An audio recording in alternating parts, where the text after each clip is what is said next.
Today on Creative Set Plays, we are joined by Andy Parslow. Andy is currently the set play coach at Sheffield Wednesday in the Championship in England, and he's previously occupied a similar role at Swansea City.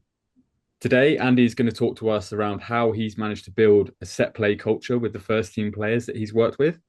But before we get into that, Andy, great to have you on today. And I didn't know if you could start off by telling us a little bit around how you found yourself in a set play coaching role. Yeah, sure. Well, firstly, thanks for having me on.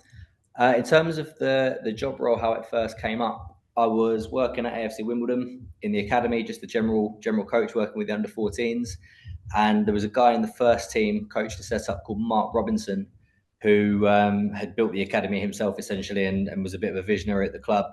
And I developed a little bit of a reputation for using set plays within the academy setup and trying some things out just to give some ideas to the players. And it came with quite a degree of success. And so it was actually Robbo's idea to put me forward to the first team as a dedicated set piece coach, to try it out, to try and find some marginal gains for the first team who was struggling in League One at the time. And it didn't quite come off at the time. The first team weren't willing to go for it. Then lockdown hit, and I spent a good deal of my time at home just doing a deep dive into set pieces and trying to use that time productively to upskill my own knowledge and come up with some more ideas and principles. And then once we came out of that, I thought I'll make the approach again. I feel a lot more prepared to go in and do this. So met with the manager, still didn't go for it. So still didn't quite. That manager got sacked 3 or 4 games later, and it was Robbo that got the job. And Robbo brought me up into the first team setup, and from there we managed to keep the team up that season, from bottom of the league to staying up, and then going to the next season. Then off the back of that, got the job at Swansea, and career sort of gone from there. Brilliant. And I guess that time you got the role at Swansea, you would have been one of the first, I would imagine, if not the first set play coaches in the Championship, probably. Yeah, I think Brentford got in there first, and when they were in there, obviously working very early with the idea and the concept. But I think it was Swansea and Norwich both had one the season that I joined Swansea, so it was still quite a rarity. It certainly wasn't a common thing, but yeah, it was something that we managed to do. Brilliant. So yeah, I'll hand over to yourself now, Andy, if you wouldn't mind telling us a little bit about how you've managed to build this set play culture within the first team environments that you've worked in. Okay, so in terms of building a set piece culture, there's a few things that I'm going to explain today, and I need to be really clear that there will be more to it as well. I'm going to hit some key points, but there'll be more to it in terms of developing the culture, because it's an ongoing process that evolves every day. So it's not a case of just ticking a few boxes off and then suddenly you have a culture. It's something that is ongoing. So I'm going to hit some key elements, and then it's a case of reinforcing that again and again. So in my experience, the core principle that I have in terms of building a culture is everything has to start with yourself. If you're not demonstrating the principles that you want for your culture, the culture has no chance. Doesn't matter how good your routines are, how good your training is. If you don't walk the walk, there is no chance. So when I've reflected on my time at different clubs and things that I feel have worked, or times where I felt like there've been improvements to be made, I've whittled things down to having these areas in place. So I'll go through a few of them. So the first one, personal standards. So this can be a number of things, but quite simply, it's how you come across. So is your kit neatly turned out? Are your shoes clean? Do you turn up on time? All these sorts of things. How do you carry yourself with your body language? These are all things that you're not necessarily going to learn on a coaching course, but they're things that have an impact on the people that you're leading, the people that are listening to your message. If you look really scruffy trying to put a point across, there's going to be focus on your appearance just as much as there is on the message, and you want that to be aligned. If you want good organization within your structure on the pitch, you need to make sure you're organized yourself, and it starts with how you put yourself across, which leads me on to organization. And it's such a simple and a basic thing. I remember working with Justin Cochran, who is with Tottenham now, working with him at AFC Wimbledon, and he said organisational things are the easiest things to fall down on, but they are so important that you get right. And again, that will be things like making sure your session is set up before the players arrive, making sure if you're leading a meeting, you're the first one in there before the players arrive, the chairs are all ready, that the first slide's up on the screen. Really simple things that can go amiss, but are so important to get right. Again, in terms of walking the walk and demonstrating what you want the players to embody.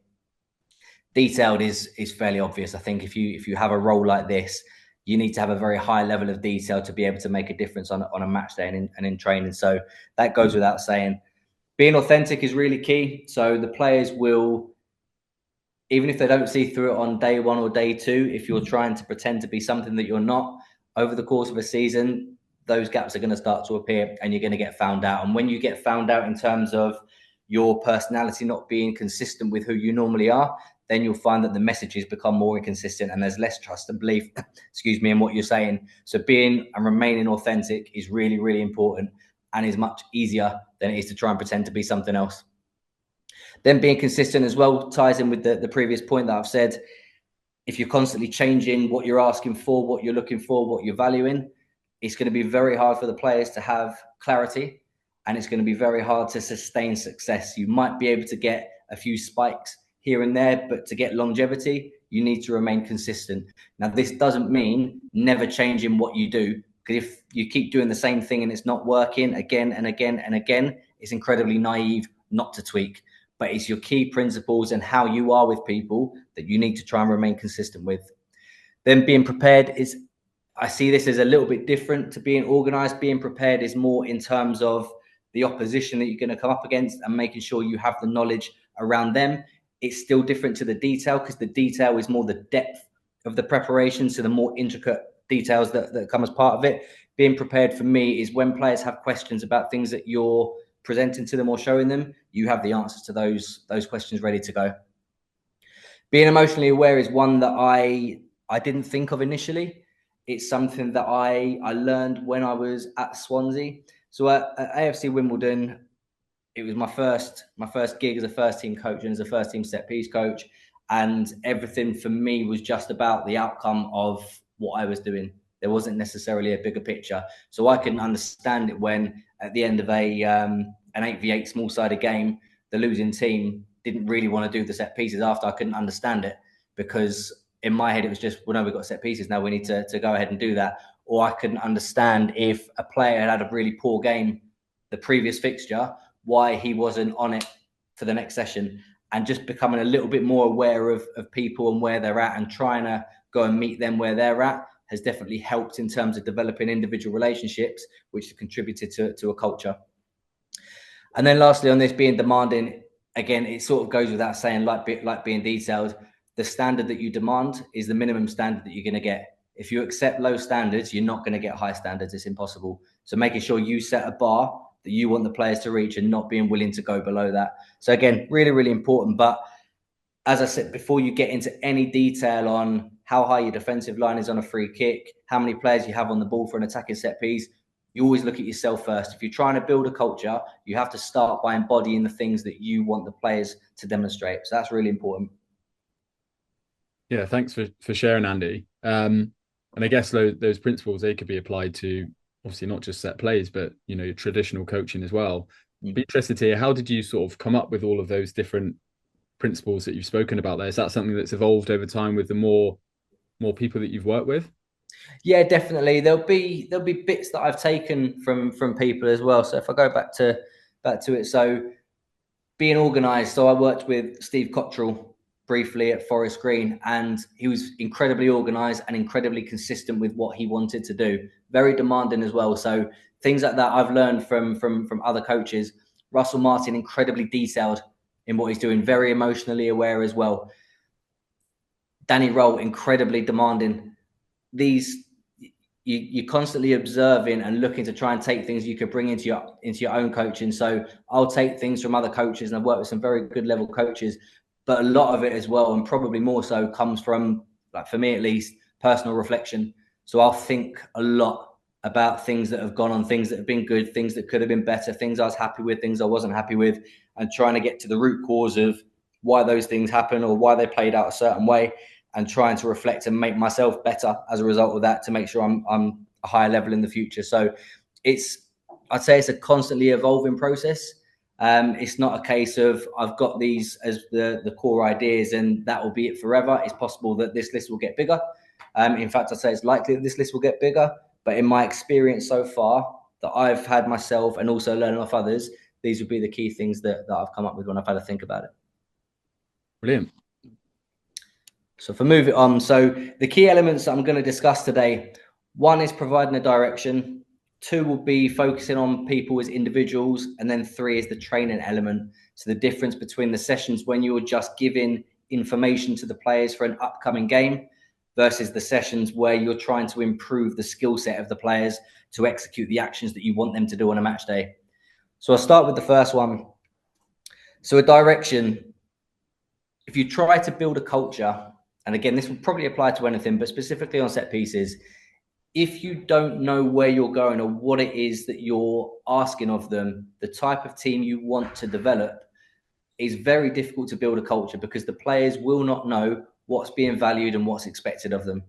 You need to have that idea so that they know what it is they're supposed to be doing, what it looks like when it's successful, and what needs to improve when it's not successful. So making sure we know that, for example, we're going to be a team that when we defend a wide free kick, we're going to keep a really high line. I use this example because when I worked at Swansea, we had the youngest team in the division and physically the smallest team in the division as well. So we didn't have a lot of height at all. So my thinking was when we defend wide free kicks, keep the line as far away from the goal as possible and drop on the last step, because if the opposition have got bigger players and are more likely to win the first contact, let's have that first contact as far away from our goal as possible to decrease the likelihood of it being a high level scoring opportunity. So once we have that direction, right, that's the sort of team we're going to be. We're going to be front footed. We're going to squeeze the line up quickly on second phase. Then the players can start to see the behaviours that come with that and the actions that are required. And it makes the culture a lot more consistent. The key points to implement, I've touched on there, to be fair. So we have the direction. We're going to be a front-footed, aggressive team that squeezes the line up where we can. So the key points then, mentioned it already, dropping on the last step, keeping a high line. Second phase, as soon as it clears, don't think, get up to the next reference point, whether that's penalty spot, 18-yard line. And this becomes part of our identity. So our culture will be like the behaviours that we're executing, but the identity would then be the actions within it on the pitch, so the more tactical and technical things. Then once you've got, this is where we're going, and these are the key points. When you come to reviewing performance on an individual level or on a collective level, it's a lot easier for the players, one, to understand what you're talking, but two, to make the improvements as well, because it's consistent with what you're doing. If you keep changing what your direction is going to be or what the key points are going to be that you're asking of the players, it just leads to confusion. And confusion, certainly defensively, but also offensively as well, one of the worst things you can have when it comes to set pieces. You need clarity. Sometimes with clarity, you need simplicity for the players to be able to understand it, and certainly consistency as well. To the next point, enthusiasm on set plays, in my experience, it doesn't come in abundance with players and with other coaches and managers. So again, it comes back to the core principle of it starts with you. So you need to be the one demonstrating the energy on the pitch with your voice, with your body language, with how you're putting the message across, having different methods of explaining something. So it might be with a screen outside, it might be with a meeting inside beforehand. It could be with a story. Like, there's different ways, but you need to try and inject that enthusiasm from yourself into the players around you and the people around you to drive standards a little bit more. Because you can see a lot of sessions sometimes with set pieces where shoulders are down, don't really want to be there. It's just a case of get through it. Whereas you need to be the one to lead it, get your chest up, project your voice, and drive those standards and that enthusiasm. Then what you have, as the culture is building and getting stronger and stronger, you can start to pass those standards on to other people, to senior players, to other coaching staff. You can even get younger players in on it as well, where they start to drive those standards. So you'll introduce it and you'll drive it initially. You need to carry that enthusiasm. Then as it goes on and you're getting success and the culture's building, then it becomes more of a collective way of driving things. And that then leads to a stronger culture in itself. And then the next one on the direction is how you respond to success and how you respond to setbacks. It's incredibly naive to think that once you appoint someone to a position like this, that suddenly your success is just going to go in a straight diagonal line up. It's not going to happen. Football changes all the time. You get some games when you're really strong. You get some games where you're off it a little bit. You'll have some games when you attack superbly, but don't manage to get the finish off. And you'll have others where you get one corner in the game and you score off a lucky deflection. So there'll be times when you're successful without getting the outcome.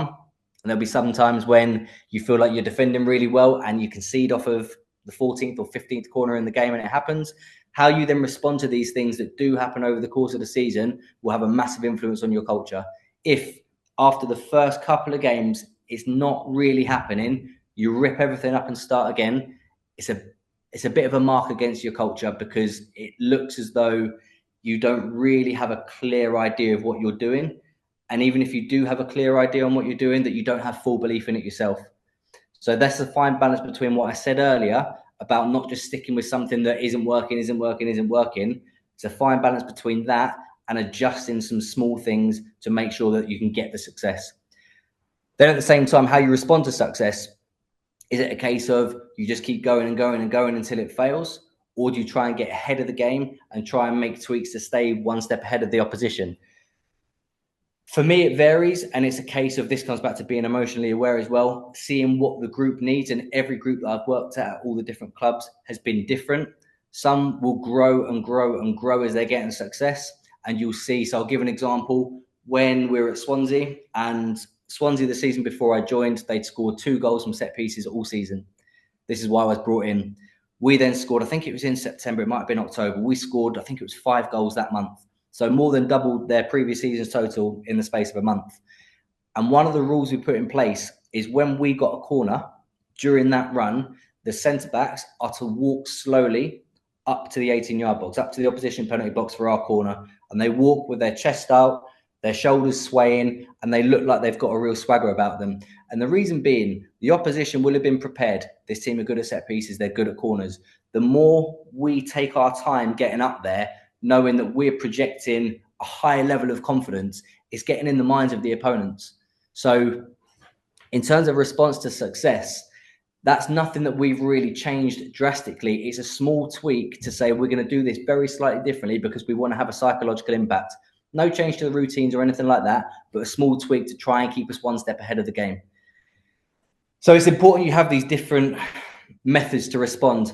I think I was guilty at one stage when I was at AFC Wimbledon of when we were being very successful, certainly in attack, getting a bit too giddy with it and getting a little bit carried away. And I think sometimes it's important to bring them back down to earth and make sure we stay hungry. But again, this comes back to knowing the group that you're working with, knowing the players and seeing what the right outcome is or the right solution is.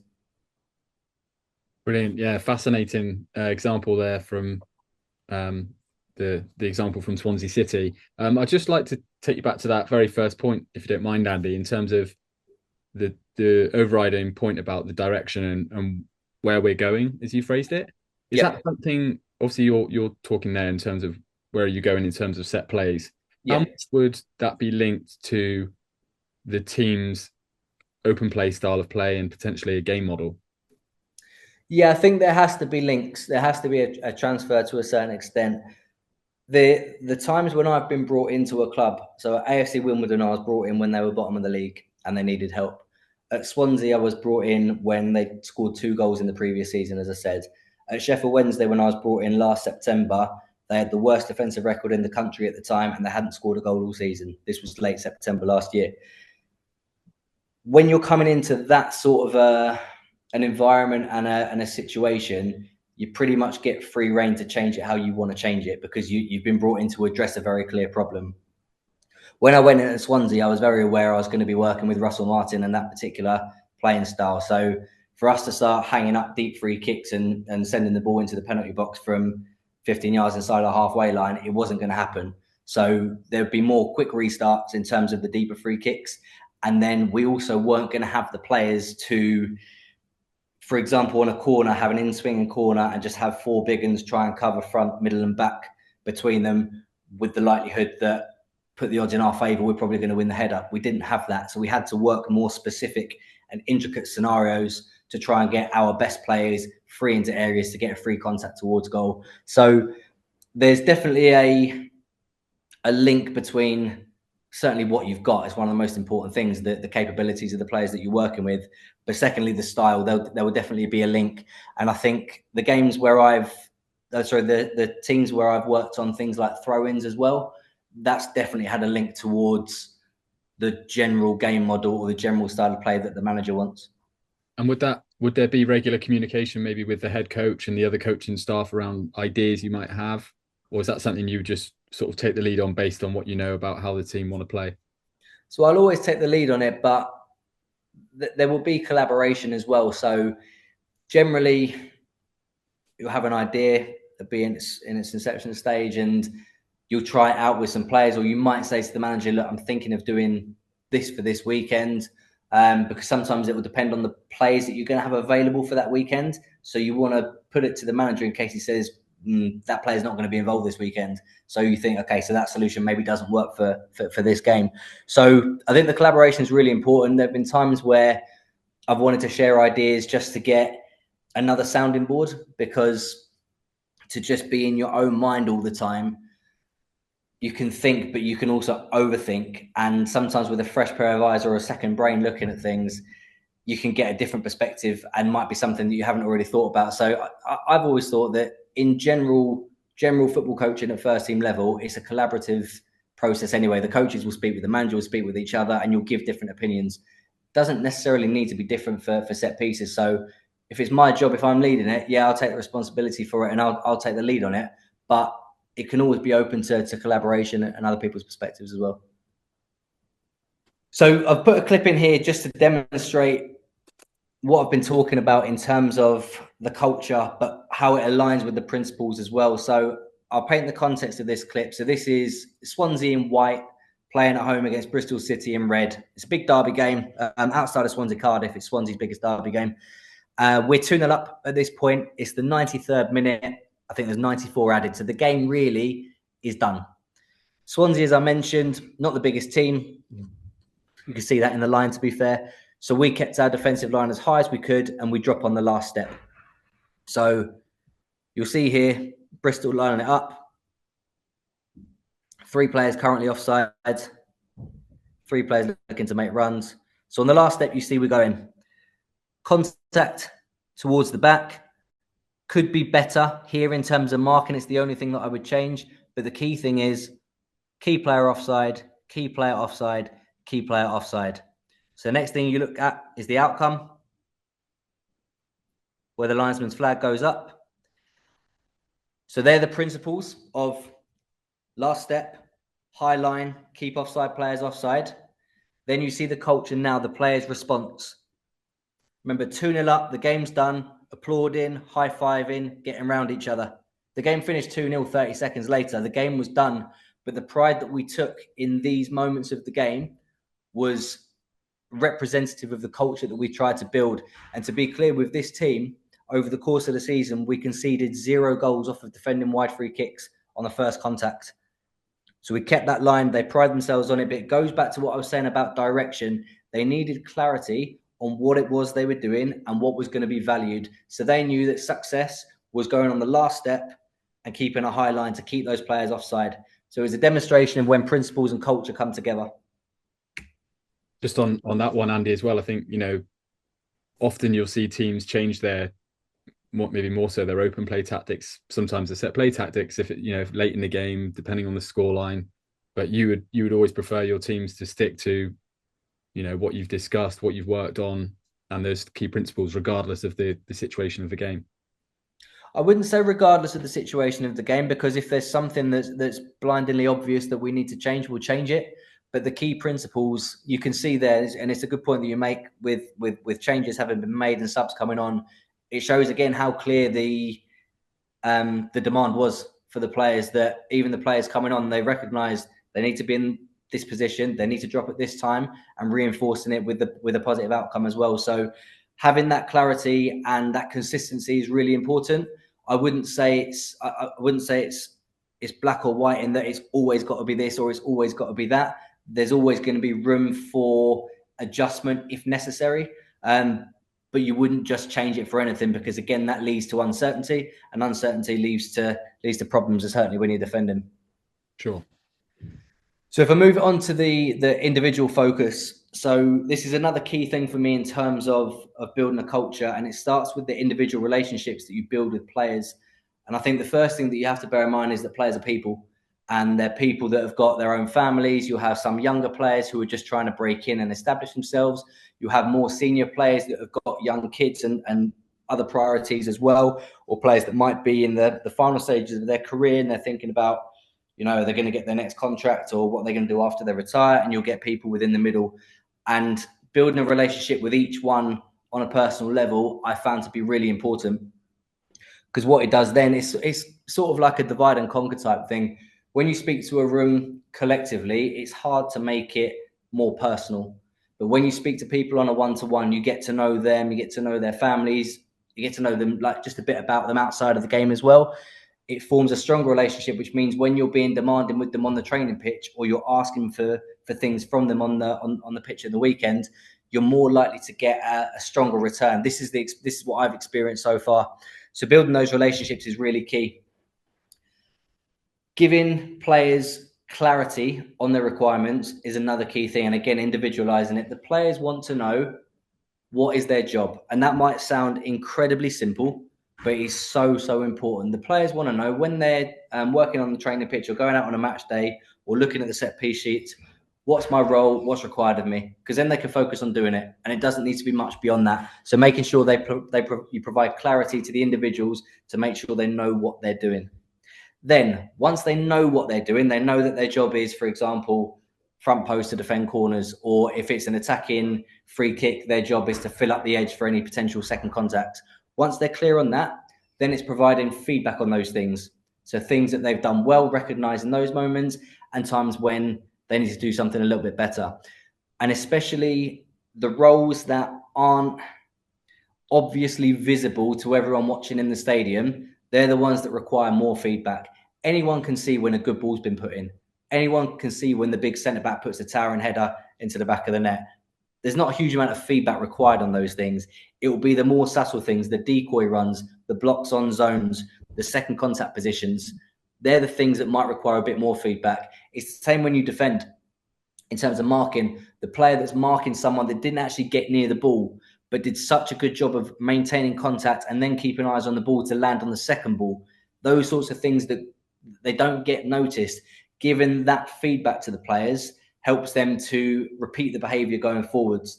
And that comes on to the next point, which is one of the most important.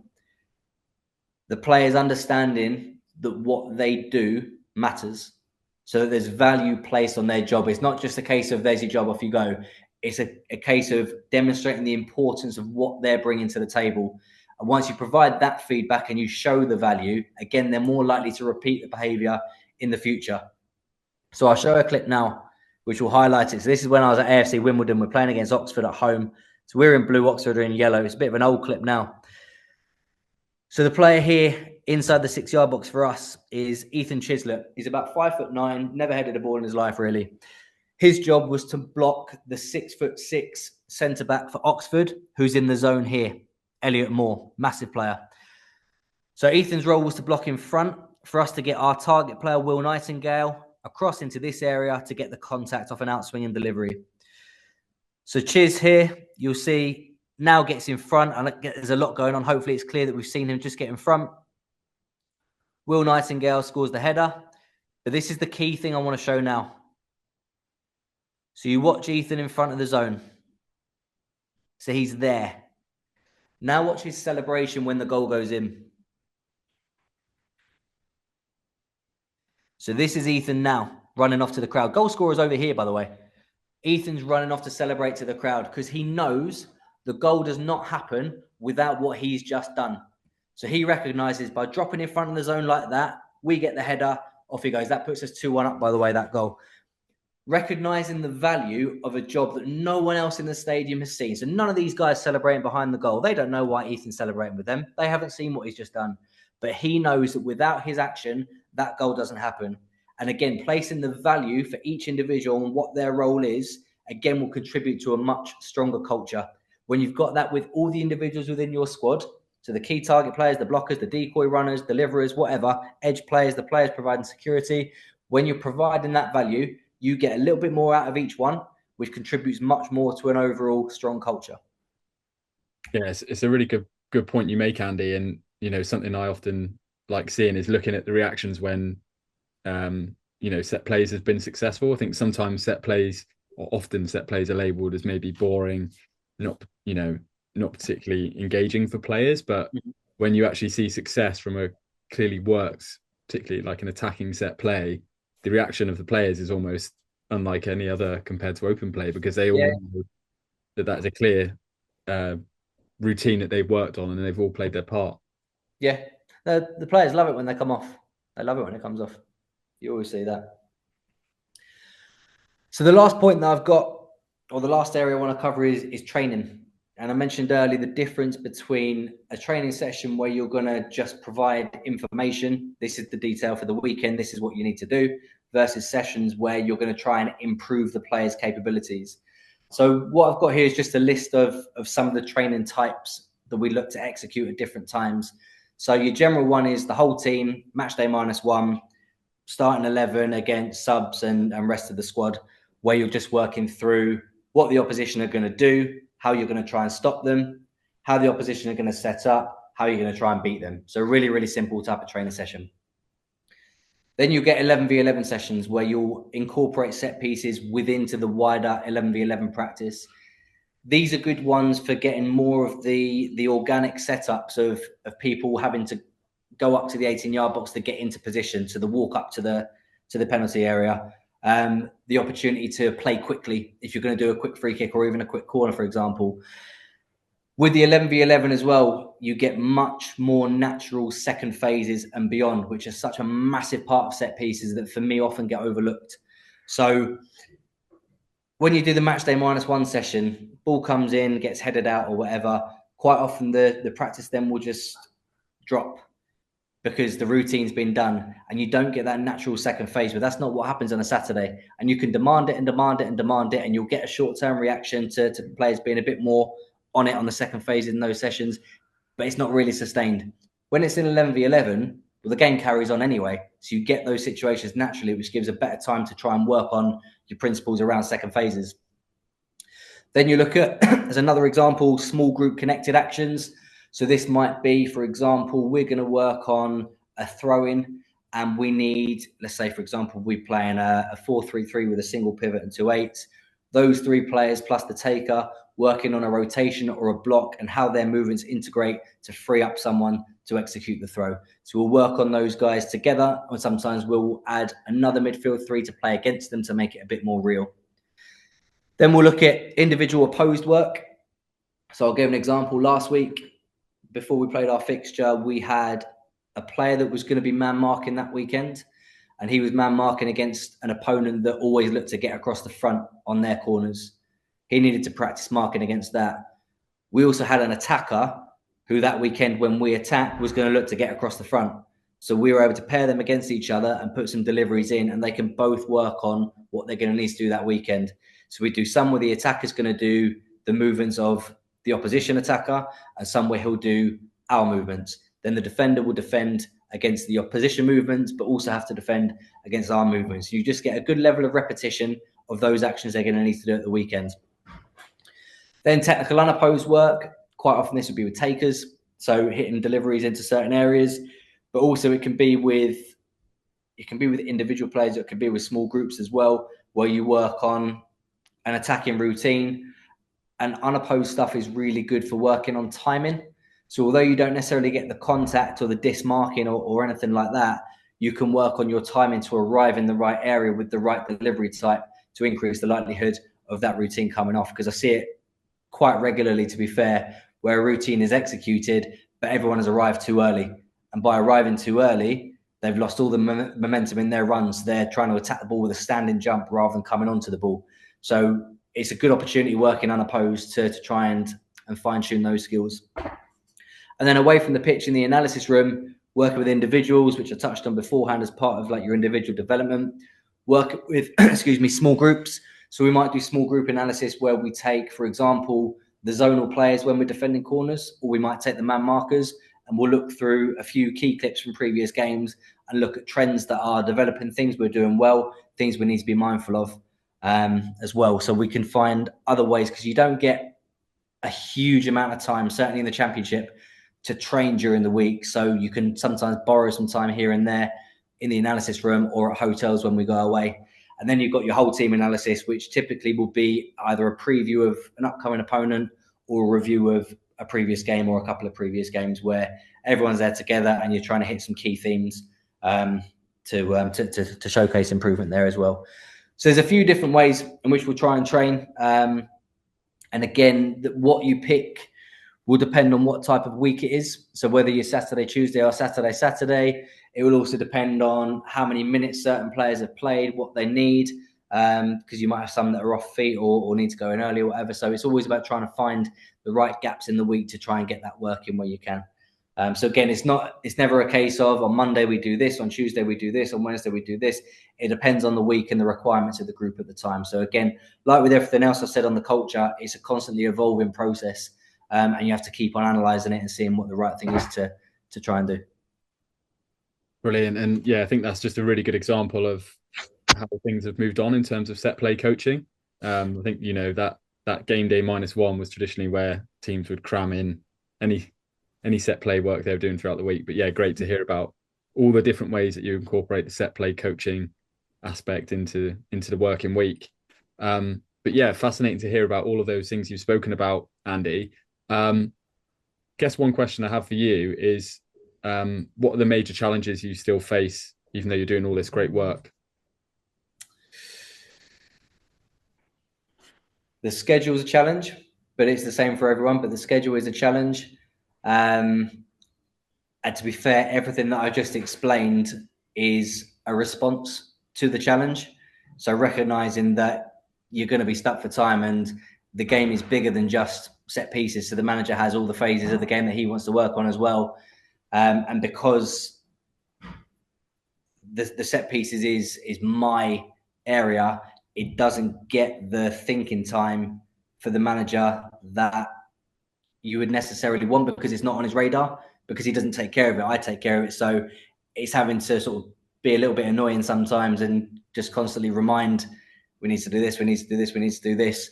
So yeah, finding that balance, I think, is a challenge, but it's something that you just have to get good at. Really, every team in the Championship plays 46 league games. So yeah, just finding what the right time is to get the right sort of work in would be one of the challenges. I think one of the challenges I've certainly had would be the timing of when I've gone in with clubs. So I mentioned the circumstances I went in at Swansea, of what their record was the previous season, having scored only 2 goals all season. Coming in at Sheffield Wednesday, I think the difficulty with coming in at Sheffield Wednesday was, as I mentioned, the record, worst defensive record in the country, and yet to score a goal. But this was 8 games into the season. So it's not like I came in and then had 6 weeks of pre-season to implement the ideas and things. We had a game 2 days later after I joined. So it was trying to prioritize the right things, the things that are going to have the biggest impact, the things that were causing the biggest problems, but then trying to play catch up with other things and put fires out over the course of the season. That was certainly one of the challenges. I think not having full control over the personnel is a challenge as well. That's never going to be my responsibility as the set piece coach picking the team, but what your strengths are will largely depend on what players you've got at your disposal. That's fairly obvious. If you've got, for example, in open play, if you've got 3 forwards that can't run, you're not going to have a high pressing strategy. It just doesn't work. So I think trying to fine tune or trying to align what your approach is going to be with the players you've got at your disposal, that's also a challenge. And again, something that you just have to become good at as well. Sure. And yeah, last season we identified one of your routines. I think it was against Watford towards the end of the season. I don't know if you can tell us a little bit about how you sort of planned for that routine. Yeah, I'm sure a lot of the work you've spoken about today went into that particular game. Yeah, so something we recognised with Watford was they had a high line, and there's going to be space in behind to exploit. Originally, the plan was going to be for the wide free kicks that we start with quite a few players mid to back that are going to run as our first player runs over the ball, but run across the front and try and target that area. So the near post was originally going to be what the plan was. But the free kick we got, excuse me, was a bit more central. So it wasn't going to be possible to score at the near post in that one. So if you watch the clip again, you'll see Callum Patterson, who he gets the first contact. He's looking over at the bench, and I don't know if you can see me on the footage, but I'm gesturing to him to move towards the back because we can't score a first contact at the near post in this instance. So we need to, using the same routine, go to the back to then get to the front, if that makes sense. Yeah. So we use the two players on the ball, one to run over to give us the timing, to give these guys the chance to overload the front and get across in that area. It basically makes the middle of Watford's line, which is where their best defenders were, completely irrelevant because they're not going to be involved in the first contact and they're not going to be involved in the second contact. So we're Pato at the back, who is our best header of the ball, deliver it deep. Our runners go across the front. Pato can head across, and it's Josh Windass, who, to be fair, timed his run excellently to go and finish it off. So it's a funny one because it wasn't the original plan to do it that way, but the circumstance that presented itself to us meant we had to adjust the original plan to get the same outcome. If that makes sense. Yeah, sure. Nice. Yeah, a great example of how you can even adapt your routines on a match day if needed. Yeah, definitely. Yeah. Brilliant. And a last question I have for you. Obviously, your last two roles have been as a set play coach. Do you see yourself staying in that space, or would you be potentially open as well to be going back to traditional open play coach as well? I think when I was at Wimbledon, it was set play coach, but I was doing a lot of first team coaching as well. At Swansea, it was specifically set piece coaching. At Sheffield Wednesday, it's been mainly set piece coaching, but with everything that's happened this summer, I've been doing a bit of first team coaching as well. So certainly in the short to medium term, I want to be one of the best in the world at what I'm doing as a set piece coach. I want to be one of the top names when it comes to this area of the game. I'm not someone that likes to put a ceiling on my aspirations. I also think football changes so quickly. So what we're 2025 now, 5-6 years ago, I was teaching PE in schools and coaching academy football. And now I'm coaching first team level in the championship. So things can change quickly. So I wouldn't put a ceiling on where I want to get to in the game. When I was younger, I had aspirations of becoming a manager in the future. Whether or not that still happens, I don't know. But at the minute, I wouldn't look too far beyond today, really. Trying to be the best that I can in this and trying to become one of the best in the world at this. Yeah, makes total sense. But just like to thank you for your time today. And yeah, great to hear about the incredible amount of detail and thought that goes into your work in regards to set plays. So yeah, thanks very much. No problem at all. Thanks for having me.